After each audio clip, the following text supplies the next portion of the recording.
അപ്പോൾ വണക്കം മക്കളെ, നല്ല സ്റ്റീം ചെയ്ത് ബ്രെഡിന്റെ ഒപ്പം ഇതേപോലെ പോർക്ക് കറി ഇങ്ങനെ ഒഴിച്ചിട്ട് മുക്കി തിന്നാലോ. അത് മാത്രല്ല, അതിന്റെ കൂടെ നല്ല പുട്ടും ബീഫ് സ്റ്റൂവും കൂടി കിട്ടി എങ്ങനെ ഉണ്ടാവും? സംഗതി കളറല്ലേ. അപ്പോൾ വണക്കം മക്കളെ, ഇനി മുതൽ നമ്മുടെ വീഡിയോയിൽ എന്തേ ഇങ്ങനെയായിരിക്കും. അപ്പോൾ കാണുന്നവരെല്ലാവരും ഫോണൊന്ന് ചെരിച്ച് പിടിച്ചേക്കിട്ടും. അപ്പോൾ ഞങ്ങൾ ഫ്രണ്ട്സായിട്ട് ജസ്റ്റ് ഒരു റൈഡിൽ നിന്ന് കഴിഞ്ഞപ്പോൾ ഇത് ഇങ്ങനെ പെട്ടെന്നുണ്ടായ ഒരു പ്ലാനാണ്. ഇവിടെ വന്നിട്ട് ബ്രെഡ് സ്റ്റൂവും പുട്ടും ബീഫ് കറിയും കഴിച്ചാലോ എന്ന്. അപ്പോൾ ഇതൊരു ചെറിയ കടയാട്ടോ, ഒരു ഫാമിലി അവരുടെ വീടിന്റെ ഫ്രണ്ടിൽ നടത്തുന്ന ഒരു ചെറിയ കടയാണ്. അപ്പോൾ ഇതൊരു അൺഎക്സ്പെക്ടഡ് പ്ലാൻ ആയതുകൊണ്ട് നമ്മളവിടെ ചെല്ലുമ്പോഴേക്കും 8:30 ഉണ്ടായി. അപ്പോൾ ഞങ്ങൾ അവിടെ ചെല്ലുമ്പോൾ വലിയ തിരക്കൊന്നും ഉണ്ടായിരുന്നില്ല. ആകെ 2 പേര് അവിടെ ഫുഡ് കഴിക്കുന്നുണ്ടായിരുന്നുള്ളൂ. പിന്നെ ഒരു ലിമിറ്റഡ് സ്പേസ് അവിടെ ഉള്ളൂ.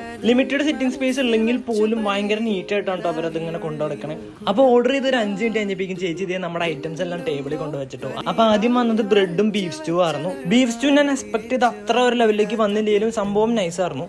ബട്ട് അത് കഴിഞ്ഞ് വന്ന പോർക്ക് എന്തായാലും അടിപൊളിയായിരുന്നു. അത് ആ പുട്ടിന്റെ കൂടെ അങ്ങ് കൂട്ടിപ്പിടിച്ച് കഴിക്കുമ്പോൾ കിട്ടുന്ന ഒരു ഫീല് എന്റെ മോനെ കിടിലൻ സാധനം. പിന്നെ ബ്രെഡ് തീർന്നു പോയിട്ട് നമ്മൾ 2ാമത്തെ സെറ്റ് ബ്രെഡ് പിന്നെ വാങ്ങി ഈ പരിപാടി തന്നെ കണ്ടിന്യൂ. പോർക്കും എന്തായാലും തീർന്നു പോയപ്പോൾ നമ്മൾ 2ാമത്തെ സെറ്റ് ബീഫ് സ്റ്റൂവും വാങ്ങി. ഇവന്മാർ 2 പേരും പുട്ടിന്റെ ഫാൻസ് അല്ലാത്തതുകൊണ്ട് ഞാൻ ആ പുട്ട് ഒറ്റയ്ക്ക് അങ്ങ് ഫിനിഷ് ചെയ്തു. അല്ല പിന്നെ ലാസ്റ്റ് പോർക്ക് കറി തീർന്നു പോയിട്ട് ആ ചേച്ചി അവിടുത്തെ ചട്ടി വരെ ഞങ്ങൾക്ക് കൊണ്ടു തന്നു. ഞാൻ ആ ബ്രെഡ് ആ ചട്ടിയിൽ അങ്ങ് മുക്കിയിട്ട് അങ്ങ് പടച്ചു. മോനെ അതൊരു കിടിലൻ ഫീൽ തന്നെ.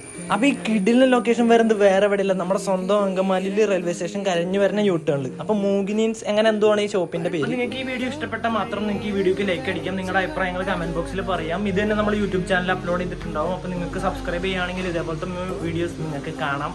ഫോളോ ചെയ്താൽ അത്ര നല്ലത്. അപ്പൊ ഞാൻ പോയിട്ട് അടുത്ത വീഡിയോ ഇട്ട് വരാം. ബൈ.